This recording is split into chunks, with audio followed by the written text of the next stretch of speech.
he sees that he has this deep meditation, still he cannot penetrate that wall, the wall that we are talking about. The wall. There's a wall, a veil. Avaran. It's called avaran, a veil. It's there, just there, but there's a, there's a curtain. We cannot penetrate it. We stand there, we knock the door, but we cannot penetrate it. At that time, Guru says, you've done enough. Now surrender. The moment I surrender, because I am doing this with my ego. Whatever I am doing this with my ego. I am meditating, I am chanting, I am doing this. And by doing this, I have accumulated all this concentration, but still I am there. I do not go. There is concentration, there is consciousness, but there is also this I, and I do not know what to do with this I. Understand? This I doesn't go, this I remains. Then the master says, surrender this I to me. And thus, Janak surrendered this. I give you everything. All. Why did he say body, mind and possession? Because our mind is attached to our body. Our mind, yeah, all these thoughts, what to do, all these desires, all these thoughts, we are attached to this mind and our possessions.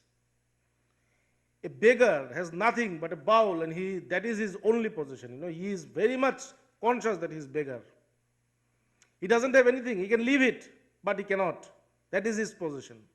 So our mind is completely attached in this, in our body, in our mind, in our possession. And that is why Janak said, I give you my body, I give you my mind, I give you all my possession. Everything take. And the moment it does this, he becomes liberated. Why? Because the moment Janak says, Astavakra says, hey Janak, you behold this idea, perceive this. The way he said, the perception was also complete. Yes, I'm that, Gurudev. I'm that. I'm that. Understand? So this is a story about Janak and Astavakra. So we'll start reading this Astavakra Gita, where Janak is asking questions and his guru, Astavakra, is explaining him from the basics.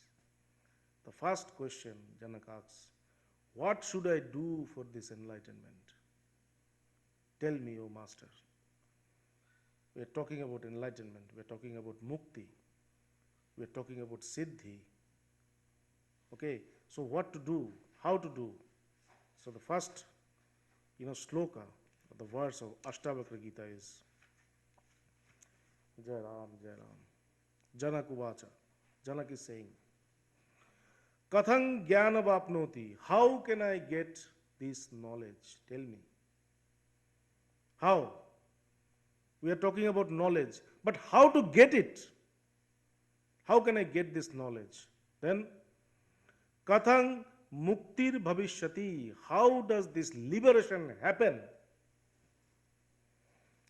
How does it happen? Means it's there. But how to happen? How to make it happen in our life?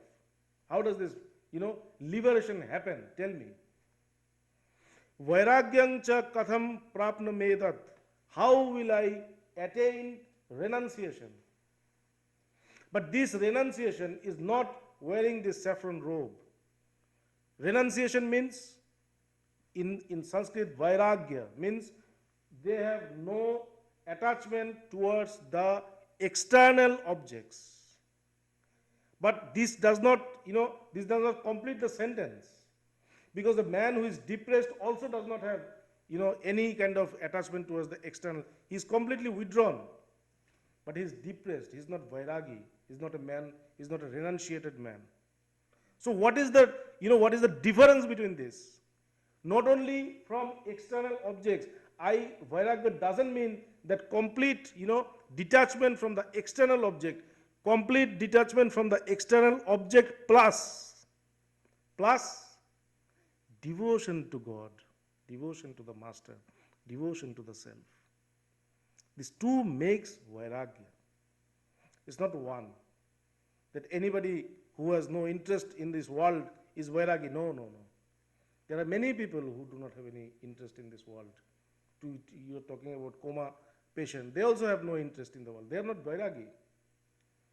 They are not Vairagi. Vairagi means he will have no interest in the world. Plus, he will have interest only in God. Only.